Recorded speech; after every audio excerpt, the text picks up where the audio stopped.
వెల్లుర్తిలో ప్రభుత్వం అనుమతులు తీసుకోకుండా కట్టిస్తున్నటువంటి బిల్డింగ్ల మీద కఠిన చర్యలు తీసుకుంటామని చెప్పి కూడా చైర్మన్ గారు కఠిన హెచ్చరికలు జారీ చేశారు.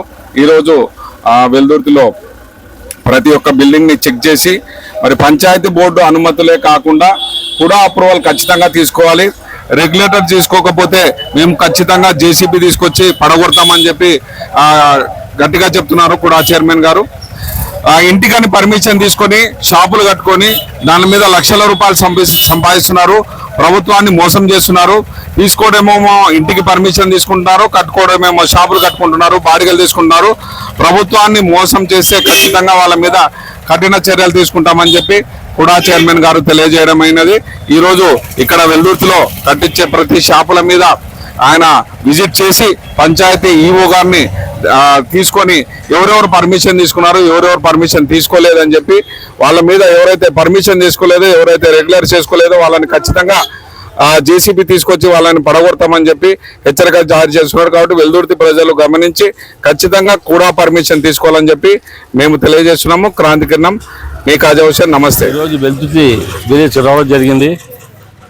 ఏదైతే ప్రభుత్వం ఈరోజు అన్ని విధాల అవకాశాలు కల్పిస్తున్నాం. ఎన్ని అవకాశాలు కల్పించినా వీళ్ళకి పబ్లిక్ అర్థం కావడం లేదు. ఏదైతే ప్రభుత్వం ఇవాళ కమర్షియల్ కట్టాలంటే కూడా అప్రూవల్ కావాలా. అదే ఇంటికి కానీ ఇంటికి ఏదైనా పర్మిషన్ కావాలంటే పంచాయతీ బోర్డు పెట్టచ్చు, పంచాయతీ సెక్రటరీ ఇవ్వచ్చు. కానీ ఇక్కడ అంతా ఏం జరుగుతుందంటే పంచాయతీ సెక్రటరీ దగ్గర ఏదో ఇంటికని తీసుకొని షట్టర్లు వేసుకొని వ్యాపారాలు చేస్తున్నారు. ప్రతి ఒక్కరు వ్యాపారాలు చేస్తూ బాడగలకు ఇచ్చుకొని వేలు బాడగలు కొడుతున్నారు. మేము ఒకటే చెప్పేది, తెలియక తప్పు చేశారో తెలిసి తప్పు చేశారో మాకు అన్ని అవసరం లేదు. మీరు ఇవాళ గవర్నమెంట్ బీపీఎస్ అంటే బిల్డింగులు అప్రూవల్ లేకుండా కట్టిన వాళ్లకు, ఎల్ఆర్ఎస్ అంటే అప్రూవల్ లేకుండా పొరపాటున ప్లాట్ కొన్న వారికి ఎన్నోసార్లు చెప్పాం, వినడం లేదు. మీకు ఒకటే చెప్తున్నా, ఇంతకుముందు వారం కింద వచ్చిపోయినా అందరికీ నోటీసులు ఇచ్చాము. దగ్గర 21 మంది నోటీసులు ఇచ్చాం. ఈ 21 మంది నోటీసులు చేరినాయి. 21 మంది నుంచి సరైన స్పందన రావాలి.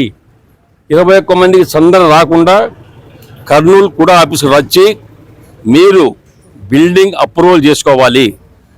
మీరు బిల్డింగ్ అప్రూవల్ చేసుకోకుండా మీరు ఇట్లాగే తాత్సారం చేస్తే మళ్ళా 4 రోజులు 5 రోజులు చూస్తాం. ఈసారి వచ్చేది కాదు, వచ్చి బిల్డింగ్లు బాగొడతాం, కూల్చేస్తాం. ఎవ్వరికి మాట వినే ప్రసక్తి లేదు. మీరు ఇమ్మీడియట్గా వచ్చి బిల్డింగ్ రెగ్యులర్గా చేసుకోవాలి. మీ బాధ్యత అది. ప్రభుత్వానికి ఎవరైనా డబ్బులు ఎగరగొడితే మాత్రం వదిలిపెట్టే సమస్య లేదు. ఇవాళ ప్రభుత్వం డబ్బులతో మీరేమో లాభాలు కొట్టచ్చు, మీరు జీతాలు బాడుగలు కొట్టచ్చు, ప్రభుత్వానికి కావాల్సిన పన్ను ఎగరగొడతారా?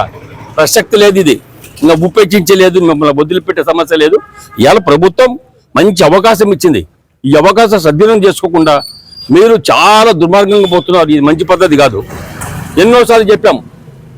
ఇలా పంచాయతీ సెక్రటరీ ద్వారా నేను నోటీసులు ఇప్పించడం, అన్ని నోటీసులు ఇచ్చిన తర్వాత అందిన తర్వాత మరుసటి రోజే రావాలా, కూడా ఆఫీస్కు రావాలా, మీరు అన్నీ చూసుకోవాలా, ఎంక్వైరీ చేసుకోవాలా.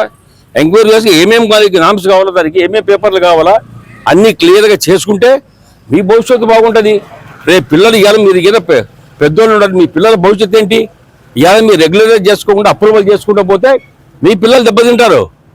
మీరు సకాలంలో బాగుండాలా, అందరూ బాగుండాలంటే ఇమ్మీడియట్గా అప్రూవల్ తీసుకోండి.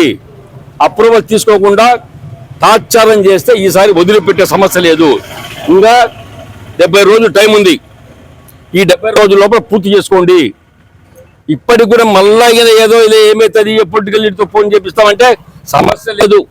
ఎవరికి సమస్య లేదు. ప్రభుత్వం డబ్బు కావాలా, ప్రభుత్వానికి సొమ్ము ఎవరితో వాడిని వదిలిపెట్టాం, ప్రభుత్వాన్ని మోసం చేసిన వాడిని వదిలిపెట్టాం.